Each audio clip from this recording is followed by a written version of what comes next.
上集我嘅福岡之旅就去咗扎士多啤梨，同埋食咗幾間福岡嘅名物。今集呢，我都繼續跟團去玩啊！今集呢，我就會去蜜島呢度玩嘅，跟我嚟啦，出發 Good morning， 今日又係一個一日遊嘅行程啦。今日嘅行程就去蜜島嘅，好早就嚟呢度集合啦，好多一日團嘅。呢個就係我嘅導遊喺邊啊！而家等一陣就出發啦。안녕。第一站，我哋而家嚟到咗呢個白絲局部荒山野嶺嘅地方，就喺呢度啦。有團友去廁所，但係呢個廁所因為維修緊啦，所以就係得啲臨時廁所啦，一定係好急先去啊！團友，好凍啊，好凍啊，好凍啊！我個導遊好搞笑啊，係咁幫人哋影相。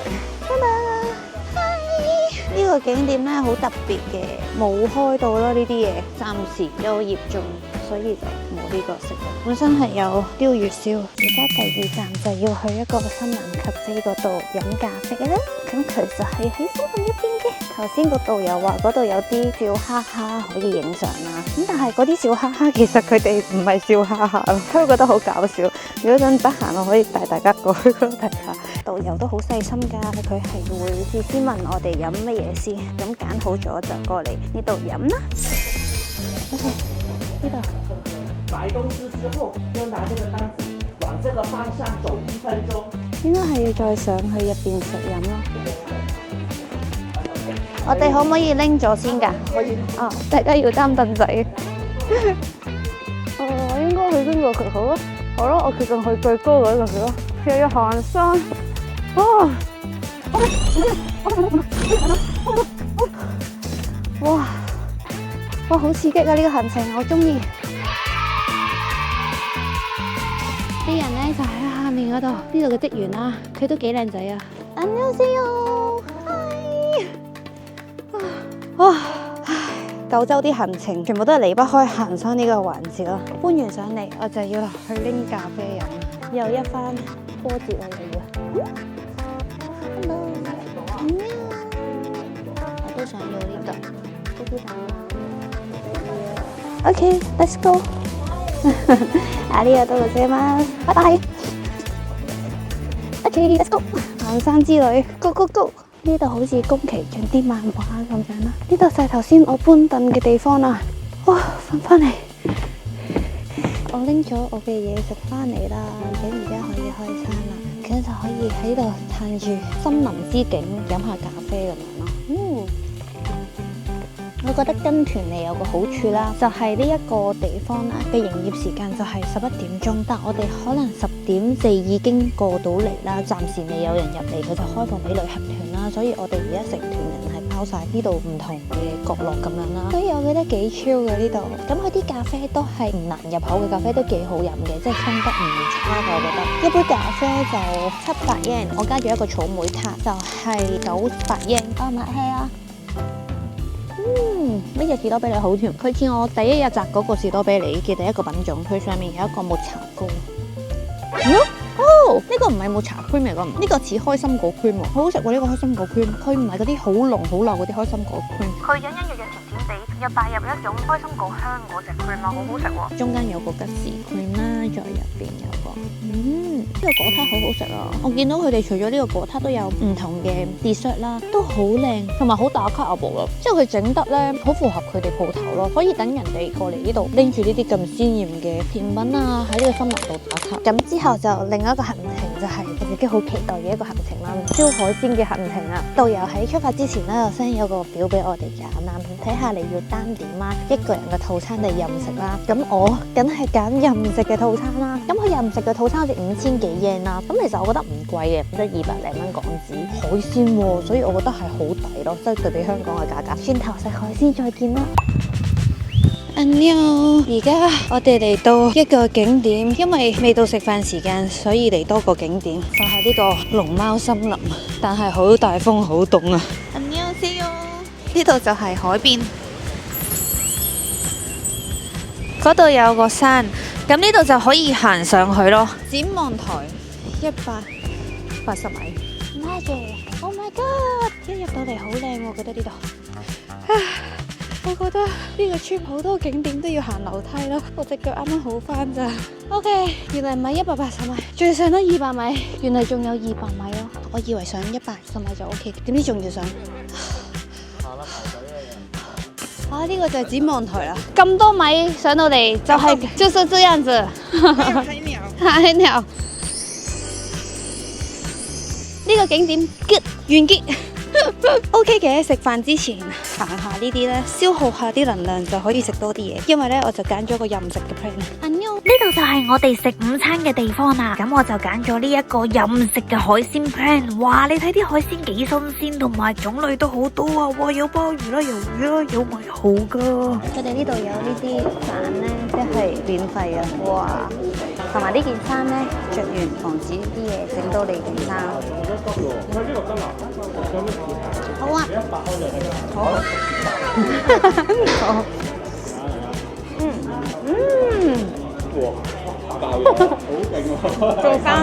做生猛緊。個蝦好好食喎，個蝦真係好食喎，哇！咁叫蝦，好熟啊佢啲肉，因為要爆嘅關係，所以我哋戴咗眼鏡食飯。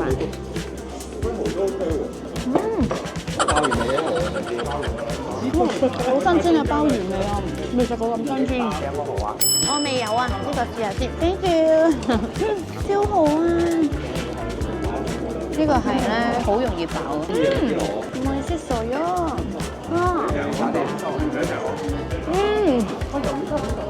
魷魚好好食啊！鮑魚好啊，唔該晒。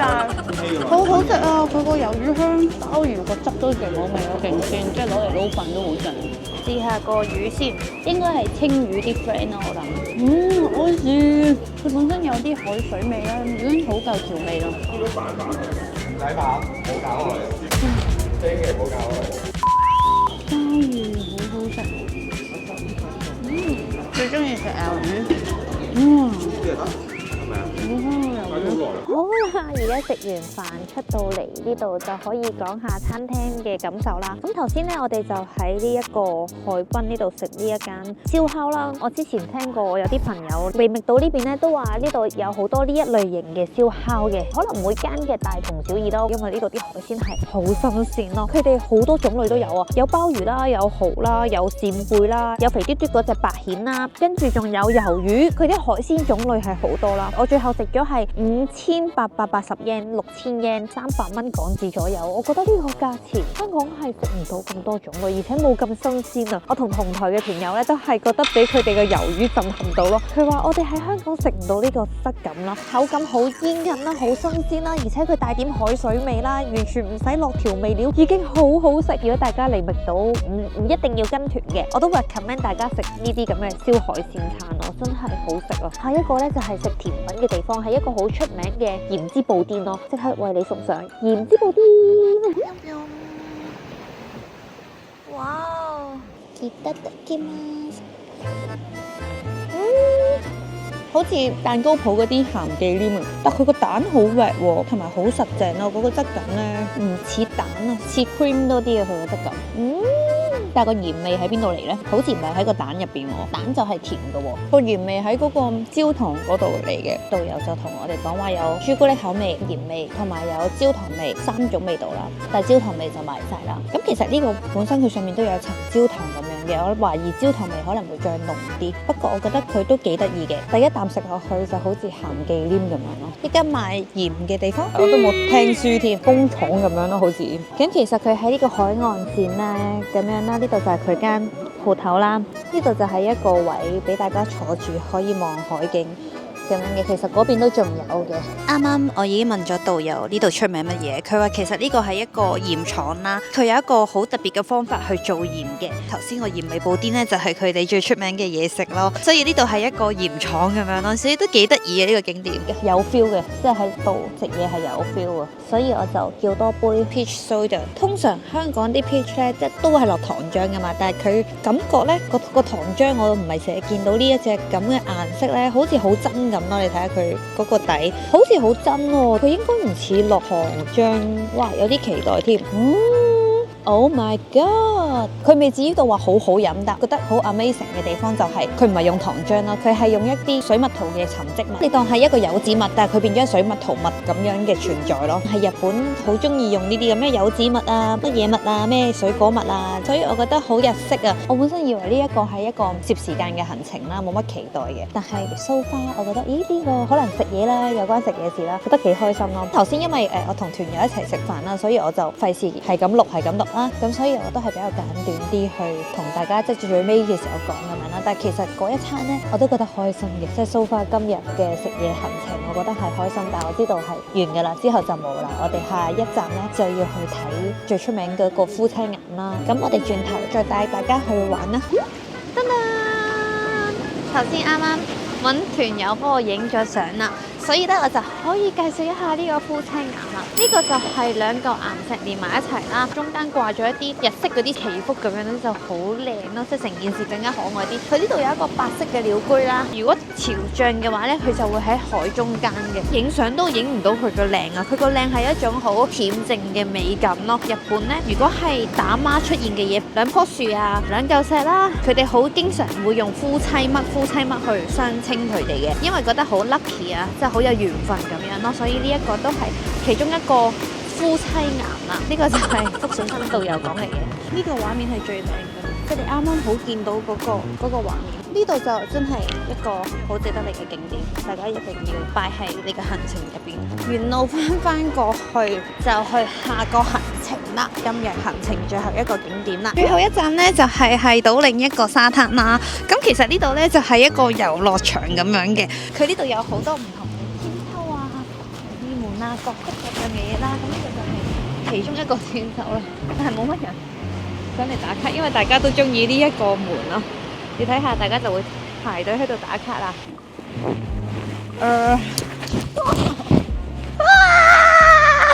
點解咁恐怖啊？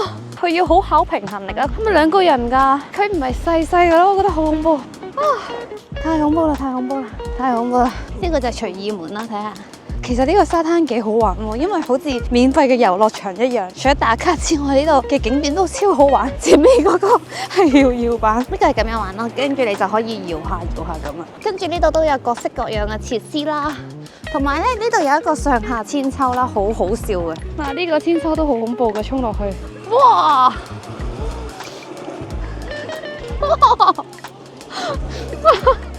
咁今日咧，我就從早上啦就玩到呢個6點鐘左右啦。其實如果你話計埋食嘢，我呢個團就400幾蚊啦，即係可能大約1000蚊到就可以玩到有唔同嘅景點。咁我都覺得係幾划算嘅，計埋食嘢喎。買 JR Pass 啊嗰啲其實都要幾百蚊咯。但係呢度就有專人去解釋啊，陪你玩啊。我自己嚟講啦，我覺得係幾抵嘅一個價錢咯。咁如果大家自己一個嚟旅行啦，又冇乜時間 plan 行程啦，亦都即係太懶嘅話，我覺得可以直接報呢啲一日團啦。其實都幾好玩嘅，因為你可以一日真係去晒好多唔同嘅景點咯。我哋聽日再見啦。我諗我翻到博多應該求其食啲嘢就去 shopping，因為我真係有好多嘢要買啊，所以咧我就應該唔得閒拍片噶啦。聽日我就未決定去邊度嘅，咁我哋呢個就係盲盒旅行啦。咁聽日先睇下我去邊度啦。2月份啦就係梅花嘅季節啦，一邊落雪一邊食梅子餅。我就為咗呢個嘢嚟太宰府，但我隻手已經凍到僵晒。士多啤梨浸落牛奶布甸度，哇！戀愛運係中吉，咁我最好選擇一啲天秤座啦、牧羊座嘅朋友啦。點解話得少啊？哦，佢擔心我啊！